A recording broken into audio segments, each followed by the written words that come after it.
আসসালামু আলাইকুম। আশা করি সবাই ভালো আছেন। আপনাদের মাঝে আরও একটি নতুন ভিডিও নিয়ে হাজির হলাম। গাজীপুরে মাওনা চৌরাস্তা প্রসঙ্গে। তো আর কথা না বাড়িয়ে জেনে আসি মাওনা চৌরাস্তা।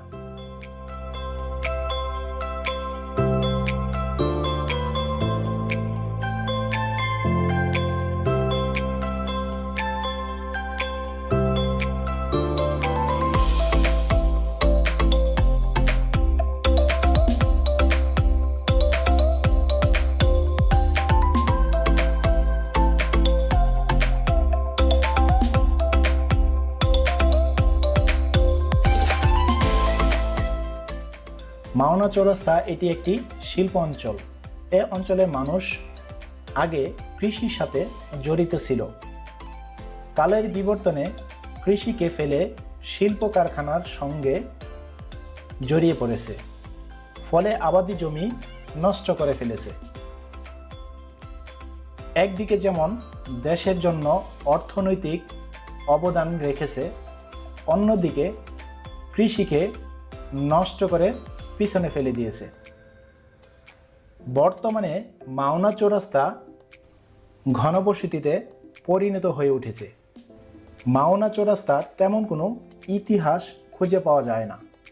তবে মাওনা বাজার নামে বহুল পুরনো বাজার আছে, যা আজও সাপ্তাহিক বাজার হিসেবে চলে।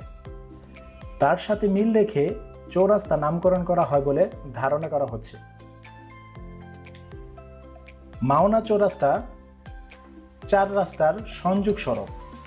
এটি Phulbaria route, Sreepur route, Mymensingh route ও ঢাকা রুট, এই 4 রাস্তার সংযোগ সড়ক। সেখান থেকেই বলা হয় মাওনা চৌরাস্তা।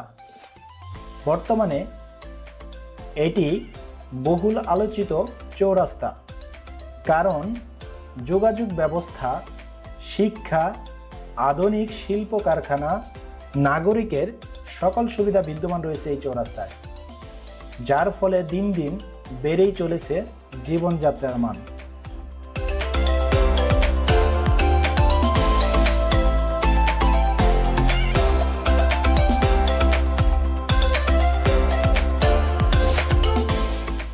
আমাদের জাতীয় ফল কাঁঠাল, যা সারা বাংলাদেশকে ছাড়িয়ে বিশ্ববাজারে পরিচিত। এটি সবচেয়ে বেশি উৎপাদিত হয় মাওনা চৌরাস্তা জৈনাবাজারে অঞ্চলে। আঠালিয়া মাটির কারণে এ অঞ্চলের এই ফলটি অনেক সুস্বাদু ও মিষ্টি জাতীয়।